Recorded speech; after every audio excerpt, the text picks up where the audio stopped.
السلام علیکم 23 امان پروردہ کی ایپیسوڈ کے ساتھ میں آ چکی ہوں رائٹر اسمروا مرزا۔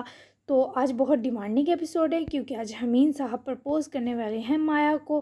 تو سچائیاں کھلنے کے بعد ذرا ان دونوں کا رشتہ مشکل ہو جاتا، تو میں نے سوچا ان کو پہلے نپٹا دیا جائے۔ تو فوری چلتے ہیں کہ اس کی طرف، لیٹ سٹارٹ۔ ایاد کا ضروری کام شاہ انڈسٹری میں تھا، اسے تبریز انکل سے اس دن روڈ طرح پیش آنے پر معذرت کرنی ضروری لگی۔ تبھی وہ ایک کام سے ہوشیاب گیا تو واپسی پر تبریز شاہ سے ملاقات کرنے پہنچا۔ ماول بھی ان کے ہمراہ تھی، پر سلطان صاحب کے ساتھ وہ پلانٹ وزٹ پر نکلی تھی۔ ہم جانتے ہیں آپ اس روز غصے میں تھے، ہمیں آپ کے رویے کا برا نہیں لگا ایاد۔ آپ بھی ہماری ماول کو اس مذاق کے لیے معاف کر دیں، وہ ایسی بالکل نہیں ہے، دوستوں کے کہے میں آ گئیں۔ تبریز نے اس کی اور اپنے لیے کافی منگوائی اور ایاد کی معذرت پر بھرپور خوش دلی سے مسکرائے اور ماول کی طرف سے بھی شرمندہ ہوئے۔ پریشان مت ہو، ایاد کا ذہن تو الجھا پر وہ تفصیل نہ پوچھ سکا۔ کچھ دیر تبریز شاہ کے ساتھ گپ شپ کیے ایاد نے اجازت لی، مگر باہر کے راستے کی طرف گامزن تھا۔ جب ماول آفس ایریا کی طرف آتی دکھائی دی، دونوں کو اس جگہ ایک دوسرے کو دیکھ کر حیرت نے گھیرا۔ وہ بیبی پنک ٹو پیس میں بزنس وومن لگ رہی تھی اور خوبصورت بھی۔ تم یہاں؟ ایاد کی حیرت عیاں کرنے پر وہ زہر سے گندہ مسکرائی۔ فیوچر کی کیمیکل برانچ اونر ہوں، مجھے یہاں دیکھ کر حیرت کیسی؟ تو آپ مجھ سے مبارک لینے میرے شہر ہی چلے آئے؟ ایاد سر، کنگریالے بالوں والی مل ہی گئی آپ کو۔ جب سے بابا سے وعدہ کیا وہ فیصلہ کر چکی تھی، ایاد جو مرضی کرے، اب خود کو پریشان نہیں کرے گی، مگر لگ رہا تھا اس کے ارادے یہیں تک مضبوط تھے۔ بس ہاں، مل گئی پسند جو تھی۔ بہت جلد کسی باقاعدہ رشتے میں بھی بندنے کا سوچ لیا ہے۔ اپنی سب سے شرارتی اسٹوڈنٹ کو ضرور انوائٹ کروں گا، بلکہ بدتمیز اور زہریلی اسٹوڈنٹ۔ جان بوجھ کر وہ ماول کی جبری مسکراہٹ بھی نوچ گیا جو اس لڑکی نے جلانے کو ہونٹوں کی زینت بنا رکھی تھی۔ آپ کو کیا لگتا ہے میں آپ کی ان سب باتوں سے جل جاؤں گی؟ ہاں ملنگا، آپ بہت معصوم ہیں، آپ جانتے ہی نہیں کہ جس آئی لو یو نے آپ کو مغرور کر دیا ہے اس کی اصل حقیقت کیا ہے۔ ماول کا یہ الگ پر اعتماد روپ جو ٹلانے والا کہیں سے بھی نہ تھا۔ ایاد ٹھٹکا۔ ماول کی ٹون بہت عجیب تھی۔ تو کیا وہ سمجھ گئی وہ اسے جلا رہا ہے؟ ان 3 حرفوں میں اتنی طاقت نہیں کہ وہ ایاد خان کو متاثر کریں۔ یہ میرے نزدیک صرف ایک فضول گوئی تھی، اور فضولیات پر مغرور نہیں ہوا جاتا، نہ ہی مجھے کوئی حقیقت جاننی ہے۔ ایاد نے بگڑ کر جتایا۔ وہ کھل کر ہنسی۔ میری زبان سے کہے گئے ان 3 لفظوں کی اہمیت نہیں، یہ کہیں۔ وہ گنگریالے بالوں والی جب کہے گی تب تو آپ اسے دگنا جواب دیں گے، اور میں آپ کو کوئی حقیقت بتانے کا شوق بھی نہیں رکھتی، پہلے ہی آپ کے چکر میں بہت شرمندگی اٹھا لی ہے۔ بات کے اختتام تک خفگی سے ہونٹ بھینجتی وہ پلٹ گئی، مگر پھر سے رکی۔ اور ہاں، آپ کی شادی پر سب سے زیادہ خوشی مجھے ہوگی، بھلے آپ میرے ملنگا نہیں رہے، لیکن آپ کے گھر بسنے کی فکر سب سے زیادہ اب بھی مجھے ہی ہے۔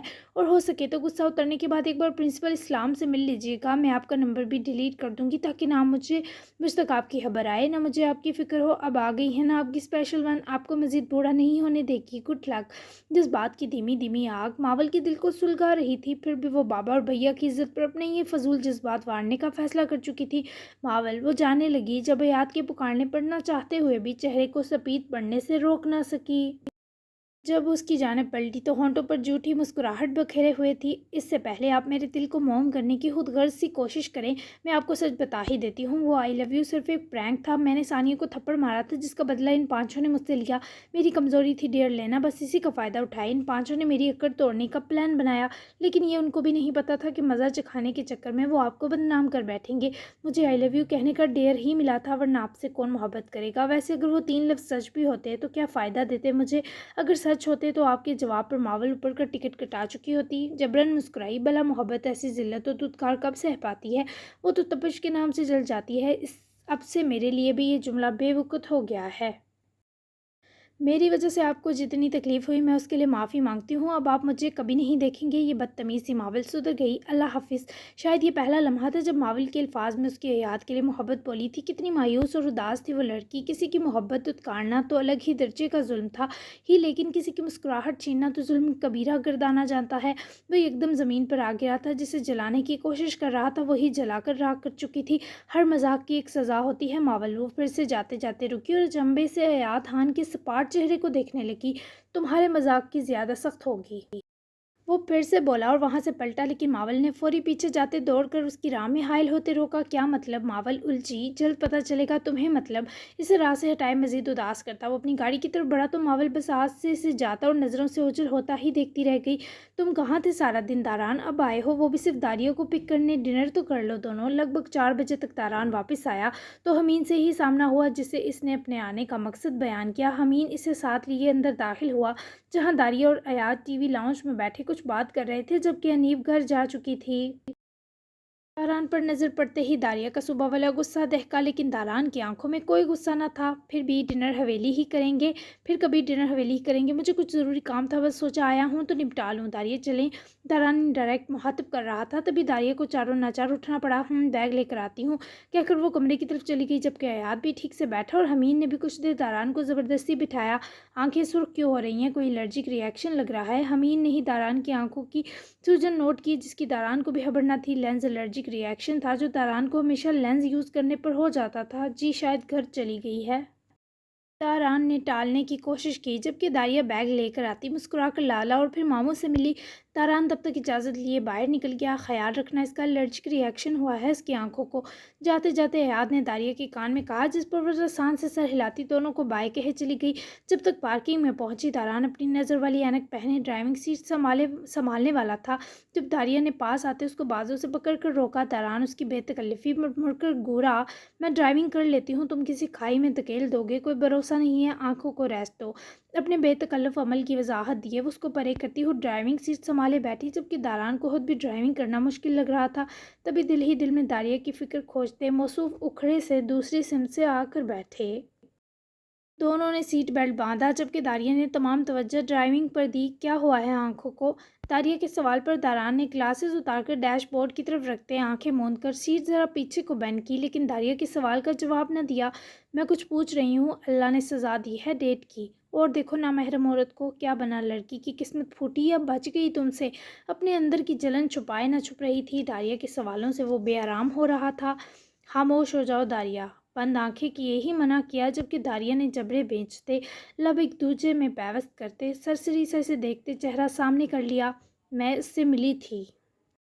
दारिया को इस शख्स की चुप तोड़ने का बस यही तरीका समझ आया, लेकिन दारान ने कोई जुम्बिश ना की, जैसे इस लम्हे किसी की परवाह न थी। अब कहाँ गई तुम्हारी गैरत? इसने मुझे छुआ, बहुत करीब था वो मेरे। दारिया ने सितम पर सितम डाए, लेकिन वो अब भी ना हिला। दारिया ने सरसरी सा फिर गर्दन मोड़ी ताकि उसके चेहरे के तासुरात देख सके, लेकिन वो चेहरा दूसरी सिम फेर चुका था। दारान को अपनी हार्ट बीट अब नॉर्मल महसूस हो रही थी। दारिया स्टॉप दी कार। वो एकदम उसकी तरफ पलटा और चलती गाड़ी की परवाह किए बिना दारिया के हाथों में मौजूद स्टीयरिंग को पकड़े बोला। दारिया का गुस्सा फिक्र बनी फ़ौरन सड़क की तरफ गाड़ी लगाते रोकी। वो उसकी तकलीफ पर कहीं अंदर से डरी। Are you okay? दारिया ने उसकी तरफ पलट कर पूछा, जिसका चेहरा और गर्दन यहाँ तक बाजू आहिस्ता आहिस्ता पसीने से नम हो रहे थे। और शायद उसके सीने में दर्द भी था, जिस सबब दारान ने अपने सीने पर हाथ जमा रखा था। मैं ठीक हूँ, डोंट टच मी। इससे पहले दारिया इंसानियत के नाते उसकी शर्ट के दो ऊपर वाले बटन्स खोलती ताकि वो सांस ले, और उसका हाथ झटक कर लड़खड़ाता हुआ गाड़ी का डोर खोले बाहर निकला। शुगर लेवल लो था और उसकी मेडिसिन दारान के पास हमा वक्त मौजूद होती थी। दारिया ने जब देखा वो कोई टैबलेट ले रहा है, फौरी पास रखी पानी की बोतल उठाए, खुद भी बाहर निकली और दारान की तरफ आए रुकी। वो उसकी टैबलेट नहीं देख पाई थी, लेकिन अंदाज़ा हो गया था दारान को क्या हुआ।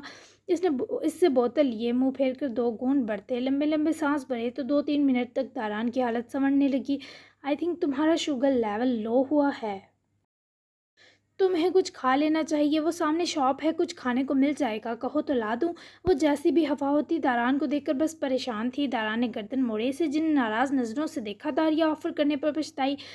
वो हाइपोस ग्लिसीमिया पेशेंट था, यानी लो ब्लड शुगर, जबकि दारिया उसकी हालत से ये जान चुकी थी। कहा है ठीक हूँ, और कोई शुगर लेवल लो नहीं हुआ मेरा, बल्कि तुम्हारी बातें सुनकर दिमाग चकरा गया था। चाहती क्या हो तुम कि मैं तुम पर जाहिलों की तरह चीखूं और हाथ उठाऊं? ये सब छुपाने वाली बातें तुम कैसे बेशर्मों की तरह बता रही हो? क्या समझ रखा है हूँ क्या मैं? कुछ समझ ना आया वो कैसा रद्द-ए-अमल दे, क्योंकि वाकई दिमाग तब से सुन था जब से वो फ्लोरेंस से मिल कर आया था, इसे जान कर आया था। अब दारिया पर चाहकर भी गुस्सा करना दोबर महसूस हो रहा था। तुमने भी तो डेट का ऐलान किया था, मेरा भी फ़र्ज़ बनता है तुम्हें वैसी आग लगाऊं। फिर भी सॉरी, मुझे तुम्हारी तबीयत देख लेनी चाहिए थी। बैठो, हमें चलना चाहिए। उसकी तेवर तकती भागने लगी, मगर दारान के पुकारने पर रुकी, लेकिन पलट ना सकी क्योंकि आंखों में तकलीफ़ ही तकलीफ़ थी। मैं खुद ड्राइविंग कर लूँगा, तुम्हारे किसी एहसान की ज़रूरत नहीं है। दारान ने उसको परे करते खुद गाड़ी में बैठते ही सीट संभाली। लेकिन तुम ठीक नहीं हो, दारिया ने सर फिरे को समझाना चाहा, लेकिन ऐसा घूरा कि दारिया ने मज़ीद कोई मुँहमारी ना की और दूसरी तरफ आकर बैठ गई। देखो, खुद तो मरोगे, मुझे भी मारोगे, मुझे चला लेने दो। दारिया ने एक आखिरी बार इस दीवार से सर फोड़ा। कहा है ना, नहीं खुद मर भी गया लेकिन तुम्हें नहीं मारूंगा। बेरब थी सही पर वो सुलग कर जो बोला, इससे टीस सी दारिया के दिल तक पहुंची, पर वो कुछ ना बोली, बस मुंह फेर कर बाहर की जानिब तकने लगी, क्योंकि दारान को देखती तो हाँ दिल जलता। इसे कुछ ना हो हवेली पहुंचने तक, वरना इसकी दादी ने मुझे जिंदा ज़मीन में दफन कर देना है। दारिया ने दिल में सोचा और दारान की सलामती की सारा रास्ता बस अजीज़े जान के मुंह न लगने की सबब दुआ मांगी। 2 घंटे का सफ़र डाई तक मुकम्मल किए वो हवेली पहुंचे तो दारान जब गाड़ी से निकला तो एक लम्हा धुंधलाहट सी आंखों के सामने आने पर गाड़ी का सहारा ले गया, जिस पर दारिया फ़ौरन से उसकी तरफ आई, मगर दारान की आंखों में गुरेज देखते कुछ फासले पर ही रुक गई और इसे थामने को बड़ा हाथ भी मुट्ठी बनाकर बेंचते पीछे कर लिया। मेरे टच करने से मेरे अंदर का जहर तुम में ट्रांसफ़र नहीं होगा, बेफिक्र रहो। तुम्हारे अंदर मज़ीद जहर को वसूल करने की एबिलिटी नहीं माहिर शाह। हर दुश्मनी अपनी जगह, लेकिन दारिया का दिल ऐसे मामलात में बहुत नरम है। Get well soon. वो जैसे दारिया के हाथ लगाने को ममनू जान रहा था, वो ये सब कहने पर मजबूर हुई। उसकी आंखों की आस भी खूबसूरत थी। वो इस पर नरम निगाहें जमाकर मुकाबिल के हौसले से खेल कर चली गई, जबकि दारान माहिर को लगा वो वक्त से पहले ही हिम्मत हार गया हो। दिल तो पहले ही जगह जगह से उधर रहा था। ये लड़की पुरसुकून रूह में भी शगाफ डालती जा रही थी। डिनर पर सब मौजूद थे सिवाय दारिया के, और दारान को रंग बिरंगे खानों से भरी मेज़ बेरंग बेजायका और बेरौनक लगी। वो जल्दी डिनर किए उठकर किचन हॉल की सिम गया, जहां आमिर एक्स्ट्रा चीज़ें समेट कर रख रहा था, और तभी दारान की नज़र खाने से सजी ट्रे पर पड़ी। दारिया ने खाना खाया है? दारान के पूछने पर आमिर फौरी पलटा। जी कहकर गई थी, कमरे में खाऊंगी, मैं बस देने ही जा रहा था। आमिर ने बाकी के कामों को छोड़ते ज़रा घबरा कर जवाब दिया, पहले उसे खाना देकर आओ, फिर किचन समेटना, सर दर्द की टैबलेट भी ले जाना उसके लिए, और बाद में मुझे एक कप चाय बनाकर रूम में दे जाना। दारान को हाँ गुस्सा आया, क्योंकि ट्रे में पड़ा खाना ठंडा भी हो सकता था। आमिर ने फौरी फरमाबरदारी से ट्रे उठाई और दारिया के कमरे का रुख किया। दारान किचन से निकला तो माया को देखते बहुत दिक्कत से मुस्कुराया। सॉरी माया, आज भी बात नहीं हो सकी, अभी भी मुश्किल है, तबीयत बोझल है, क्या कल पर रख लें? माया को वैसे भी वो थका हुआ लगा। लेकिन मैं तुम्हें वो सब सच्चाइयाँ कुछ शराइत पर बताऊंगी, मुझे तुम मायूस मत करना, मैं तुम्हारी उदासियों से बहुत खौफ खाती हूँ। माया ने 2 साल की चुप दारान की नाराज़गी के सबब तोड़ने का फैसला ले लिया था, पर अब किस्मत को कुछ और मंजूर था। कोशिश करूँगा, शब बखैर। माया का हमेशा की तरह प्यार से सर चूमते वो पास से गुजर गया, और वो आंखें नम की उसको ओझल होने तक देखती रही।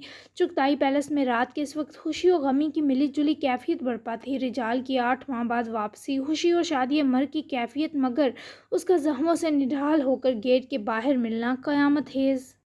इसे फौरी उसके रूम में मुंतकिल करते आकिब ने डॉक्टर को घर ही बुलवाया, जबकि मारिया चुगताई और समन की हालत रो रो कर खराब हो चुकी थी। अनीब ने ही दोनों को संभाल रखा था। रिजाल बेड पर नीम जान पड़ा, जख्मों और तशद्दुद के सबब सिसक रहा था, जबकि उसकी इस हालत की वजह मारिया बहू भी बाम गई, लेकिन समन की तकलीफ लाफानी थी। डॉक्टर ने आकर आकिब का मुआयना वगैरह किया, कुछ पेन किलर्स देकर नींद की दवा दी ताकि वो सुबह तक बेहतर हो जाए, जबकि जाते हुए वे सबको रिजाल का ख्याल रखने की ताकीद भी करके गए। समन तो उसके सराहने से उठने को भी तैयार न थी, लेकिन अनीम ने जैसे तैसे करके दादू को तसल्ली दी और उनको थोड़ा सा डिनर करवाए रूम में ले गई, जबकि आकिब भी सारी रात समन, ममानी और रिजाल के पास ही रहा। रिजाल की अचानक वापसी और इस हालत ने आकिब को काफ़ी उलझा दिया था, और वो उसके होश में आने का शिद्दत से मुंतज़िर था। वहीं दारिया ने भी दोबारा दारान से कोई बात ना की थी। डिनर कमरे में किया और फिर सर दर्द की गोली लिए सो भी गई। दारान से सोया न जा सका, तभी फजर से पहले ही वो हानू अकबर के साथ वादी सून घूमने निकल गया। जब दिल में हब्स और घुटन बढ़ती तो इसे 4 दीवारी में सांस लेना मुश्किल लगने लगता। सारी रात बीत गई। अगली दोपहर 1 बजे तक रिजाल को कुछ होश आया तो सरहाने बैठा आकिब दिखाई दिया। वो इस कदर बुरी हालत में था कि रात से अब तक सुकून पहुँचाती दुआओं के बावजूद इससे कुछ बोलना मुहाल था। मारिया साहिबा स्कूल जा चुकी थी, जबकि अनीब और समन किचन में थी ताकि रिजाल के लिए कुछ परहेजी बना लें। किसने किया तुम्हारे साथ ये? रिजाल आकिब ने पहलू से उठते एहतियात के संग रिजाल को बैठने में मदद करने के बीच गुस्से से पूछा, जो रिजाल की हालत करने वाले पर था। जल्लाद ने। उसका नाम पूरे मॉस्को रशिया का क्रिमिनल शहर में खौफ से लिया जाता है। पिछले 1 माह से मैं किसी की कैद में था आकिब, कुछ याद नहीं है, लेकिन मेरे जिस्म में ऐसी तकलीफ थी जैसे काटने पर होती है। 8 माह पहले भी न्यूयॉर्क में इस आदमी ने मुझे बहुत मारा था। 20 दिन अस्पताल में पड़ा रहा, और फिर मास्टर ग्रेवल के लोगों को जब पता चला मैं हमीद चुगताई का बेटा हूँ तो मुझे गार्डियन बनकर ले गए। वो कह रहा था इसी ने डैड को मारा है, और दारिया का आशिक लगता है, क्योंकि दोनों बार इस कुत्ते ने मेरी यह हालत दारिया की वजह से की। अटक अटक कर सांस रुकने के बावजूद रिजाल ने जब ये सब बताया, आकिब ने एक ही झटके से रिजाल का गिरेबान दबोचा, क्योंकि बात यहाँ दारिया की थी। क्या वाकई कुछ किया था तूने? 8 माह पहले दारिया के साथ बोल कुत्ते हरास किया था, या आकिब ने सारा रहम एक तरफ किया तो रिजाल भी खौफज़दा हुआ। मैंने इसे सीधी सी ऑफ़र की थी अपना आप मुझे सौंपने की, वैसे भी वो बदनाम थी, सोचा मज़े ले लूँ, थोड़े पैसे दे देता उसे जिसकी वो बचपन से भूखी है। रिजाल की बातें सुने आकिब ने उसकी गर्दन दबोचते वापस तकिए पर फेंका और सर के बालों में हाथ फेरता उठ खड़ा हुआ। किस किस्म का गलीज़ है तू रिजाल, ये तो सोच लेता वो हमारी बचपन की दोस्त है, साथ पली बड़ी थी, अभी भी वक्त है, वापस लौटा वरना मामू की तरह बेमौत मर जाएगा और कोई तेरी लाश पर मातम भी नहीं करेगा। दारिया तेरी ही तलाश में है, गलती से भी उसके सामने मत जाना वरना तुझे जीते जी ज़मीन में गाड़ देगी। पैसे की भूखी नहीं है वो, बकवास दोबारा ना करना, ऐसी घिन आ रही है तुझसे मरदूद। आकिब ज़ेरे लब गालियाँ बकता गुस्से और ताब निकालता कमरे से निकल गया जबकि रिजाल डीठ बना दर्द के बावजूद हंस पड़ा। जल्लाद आखिर कौन है ये, दारिया को किस किस से छीनूंगा आखिर, पहले वो दारान अब ये जल्लाद, कुछ बड़ा प्लान करना होगा आकिब। इस रिजाल को तो कीड़े पड़े, चुगताई खानदान की इज्जत मट्टी में रोल दी है बाप बेटे ने। आकिब को इस वक्त सिर्फ अपनी फिक्र थी, वो रिजाल के तमाम मकरूह धंधे जानता था लेकिन आकिब जितना बुरा हो जाता किसी जुर्म में नहीं पड़ा था, इसे बस दारिया का जुनून था लेकिन वो भी खोखला, क्योंकि वो दिन दूर नहीं था जब किस्मत आकिब मोहान की आजमाइश भी तय कर देती। तब ऐसी ठोकर लगनी थी कि इसे सब साफ दिखाई देने वाला था। हमीन और सिदरा भी आज सुबह से होशाब के लिए निकल चुके थे। इवेंट बहुत अच्छा गया, इवेंट सोच से बढ़कर मसरूफियात के सबब माया भी अपनी उलझनों से निकली रही। आज सारा दिन घर ही रहा, मावल की सज़ा को सोचता रहा। दारान शाम होने के बावजूद वापस हवेली न आया, न दारिया कमरे से निकली। उसके रूम की बालकनी से सर्द हवाएं और नमी वारद होती रही, शायद वो भी कहीं दिल से उदास थी, समझ ना पा रही थी दिलो दिमाग अलग अलग सिमतों में क्यों सफ़र कर रहा है। हस्बे वादा इवेंट के बाद हमीन और माया कैफ़े गए। ज़्यादा रश ना था, वो ब्लैक कुर्ती शलवार पहने, ग्रे एम्ब्रॉयडरी वाला दुपट्टा शानों पर ओढ़े, हील्स पहने आज भी बहुत खूबसूरत लग रही थी। लेकिन इसी हिसाब से हमीन चौहान जैसे बारोब आदमी के सामने बैठकर कंफर्टेबल ना थी। इवेंट के सबब हमीन भी आज कुछ अलग और अच्छी तैयारी के संग डिसेंट और सोबर तो लग ही रहा था। उसकी आंखों में माया कबीर के लिए जो इजाफी अकीदत और पसंद रखसा थी, वो माया की तरफ एक नातीता हिद्दत हायल किए हुए थी। इस दिन मुझे पहले तो लगा आप नाराज़ हो गई हैं, लेकिन आपके पैगाम ने दिल को डूबने से बचा लिया। थैंक यू मेरे साथ आने के लिए। माया पर होता तो शायद इनके बीच कोई बात ना हो पाती। तभी ये मुलाकात अधूरी रहने के डर से हमीन ने खुद ही बात शुरू की, जिसके लिए स्ट्रॉन्ग कॉफ़ी ऑर्डर की थी अपने लिए। मुझे खुशी हुई वो सब मेरी नेचर है। बाद में सोचा कि शायद कुछ बदतहजीबी कर गुजरी हूँ, फ़ौरन से मैसेज कर दिया। खुद भी बाएतमाद होते वजाहत दी तो हमीन ने दिलचस्पी से माया के चेहरे को देखा। इन गहरी निगाहों की तपिश किसी भी औरत को मुतासिर कर सकती थी। जब मर्द किसी के लिए झुकने लगता है तो इजहार की शुरुआत आंखों से होती है। माया को हर तरह की नज़रों का मफहूम पता था, जानती थी किन आंखों में शर है और किन में खैर। कंजर्वेटिव सी लगती हैं मुझे, क्या मेरा अंदाज़ा दुरुस्त है? हमीन ने काफ़ी का सिप भरे पुरसकून से मुतबस्सम अंदाज में पूछा। पहले तो वो घबराई, फिर सर हिलाए मुस्कुराई। मैं लोगों में घुलना मिलना पसंद नहीं करती, मुझे डर लगता है एक लड़की को उसका शौक होना बहुत नुकसान देता है मिस्टर हमीन। ना चाहते हुए भी वो अपनी असल कैफियत कह गई, लेकिन बाद में उसको मलामत भी की क्योंकि हमीन की आंखों में फैली फ़िक्र उसके लिए अचानक बहुत मोतबर हो गई। आप ठीक कह रही हैं, लेकिन अपने अंदर की शोही को इस डर से ख़त्म करना भी मसले का हल नहीं। वैसे अगर आप मेरी दोस्त बनती हैं तो मैं आपको हंसने हंसाने पर दोबारा लगा सकता हूँ। वो थोड़ा जानबूझकर बेतकल्लुफ़ हुआ। माया को दोस्ती पर गुस्सा सा आया।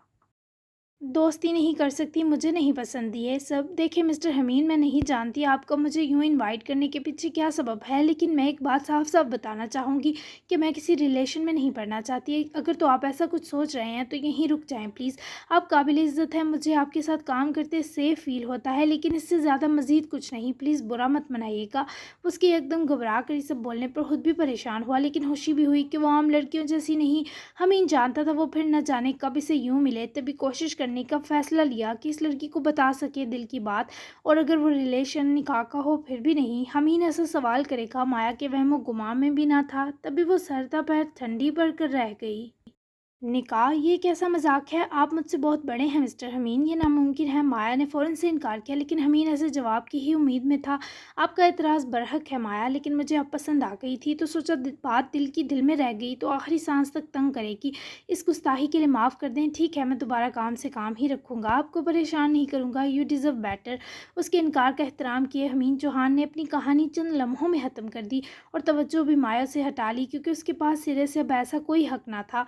कुछ लम्हे तो दोनों चुप रहे। माया के लिए ये मुश्किल था, लेकिन अब इससे दोबर हमीन की फेरी नज़रों को सहना था। किसी को चाह बैठने की खता बेख्तियार होती है और शायद इस कहानी में वो दोनों ही मुजरिम थे। تبریز بھائی جان نہیں مانیں گے نہ داران، ان کو آپ کی عمر کا ایشو ہوگا۔ بہت ہمت کی مایا نے آخر بیچ کی خاموشی توڑی۔ حمید نے نظر پھیر کر مایا پر ڈالی جس کی نظر جھکی تھی اور وہ بے چین دکھائی دی۔ آپ کو بھی ہے؟ حمید کے سوال پر وہ چشمان اٹھے، آرزوں پر انکار کا پیلا پن اترا۔ نہیں۔ پھر سے نظر جھکی اور یہیں حمید چوہان کا دل بھی اس لڑکی کے لیے تعمر کے لیے جھک گیا۔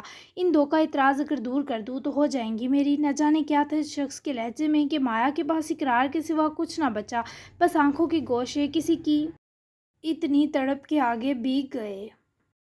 آپ نے نکاح کا کہا ہے بس۔ وہ اپنے ٹوٹے لہجے کو مضبوط نہ بنا سکی۔ کوئی تکلیف تھی جس نے مایا کا دل جکڑ رکھا تھا؟ سمجھ گیا، میری نہیں ہوں گی لیکن نکاح کے لیے رضامند ہے۔ مجھے منظور ہے لیکن دوست تو بنے گی نا؟ وہ کیسے اس کی اتنی ذاتی خواہش سمجھ گیا ہے؟ مایا کا دل تڑپ اٹھا۔ جی فوری کہہ کر نظر چرائی، لیکن اس کی جی میں حمید کی زندگی کا سارا سکون پنہاں تھا۔ اور اب حمید اس وادی سون میں آیا تھا تو بنا تاران اور تبریز کا اعتراض ختم کیے جاتا، ایسا اسے کہاں زیب دیتا تھا؟ دونوں کے بیچ پھر سے خاموشی حائل تھی، لیکن اب وہ فسوں خیز تھی۔